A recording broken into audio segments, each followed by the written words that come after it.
La CEDEAO a très vite fait d'organiser des troupes, non content de l'embargo qu'elle a pu imposer au Niger, que ce soit surtout pour les produits pharmaceutiques. Elle s'est crue devoir de venir attaquer le Niger pour soi-disant replacer le président Bazoum sur son pouvoir. Nous savons quand même que c'est une utopie. On ne peut pas, dans de telles circonstances, dire qu'il va falloir venir attaquer le Niger et replacer le président. Militairement, on sait que ce n'est pas possible. C'est du domaine du fantasme. Quand nous savons dans quelles conditions se trouve le président et qu'aujourd'hui, je ne sais pas si cette technologie existe pour pouvoir venir chercher le président Bazoum. Nous le disons haut et fort, à une seule condition. Si on force, peut-être c'est son cadavre qu'il faut chercher. Et si tel est l'objectif,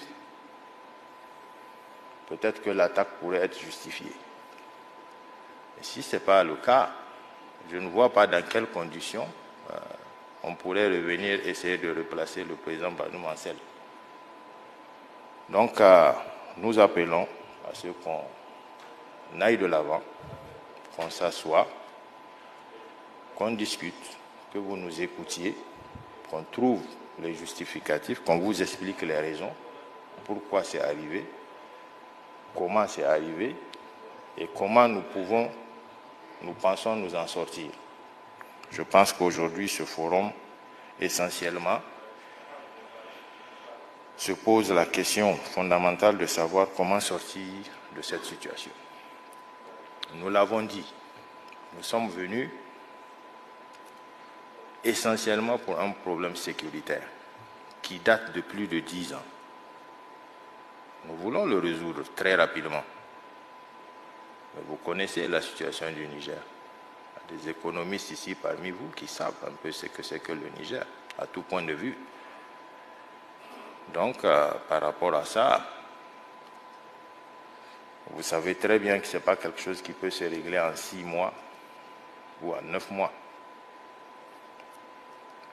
Si cela pouvait être possible, nous avons eu plus de 5000 partenaires français qui avaient été annoncés dans le Sahel depuis plus de 10 ans, qui ne sont pas arrivés à résoudre le problème.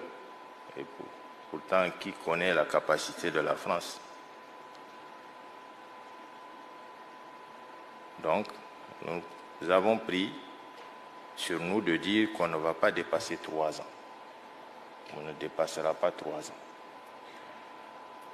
Et nous savons que c'est assez réaliste. C'est vous qui êtes les experts. Vous pouvez apprécier.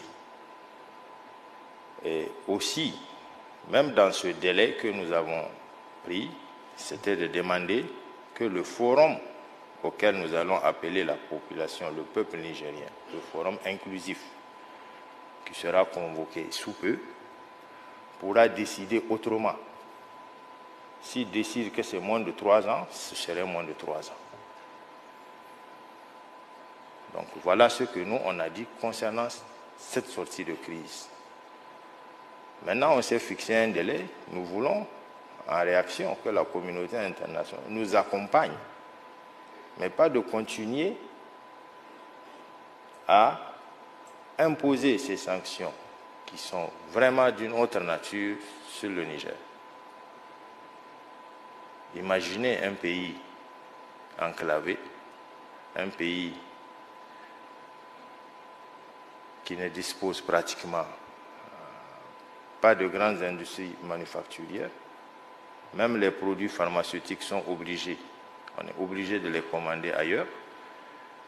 Et malheureusement, tout ceci ne vient pas par le canal habituel. Donc il y a des restrictions et il y a des difficultés qui arrivent. Et aujourd'hui, ces difficultés auxquelles nous sommes confrontés s'ajoutent à un problème d'électricité de tout le temps. Une partie de l'électricité est fournie par le Nigeria. Il ne faut pas se voiler la face. Du jour au lendemain, le Nigeria coupe l'électricité.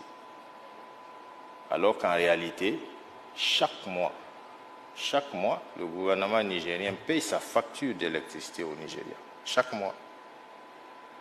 Donc on ne comprend pas dans cette dynamique de quel droit peut s'arroger le Nigeria de couper l'électricité au Niger. Imaginez un peu le nombre de morts que cela a pu causer dans les hôpitaux nigériens avant qu'on ne puisse se saisir de cette problématique. Donc c'est un peuple résilient qui est là-bas, qui attend d'être compris, qui attend que les amis du Niger, parce que c'est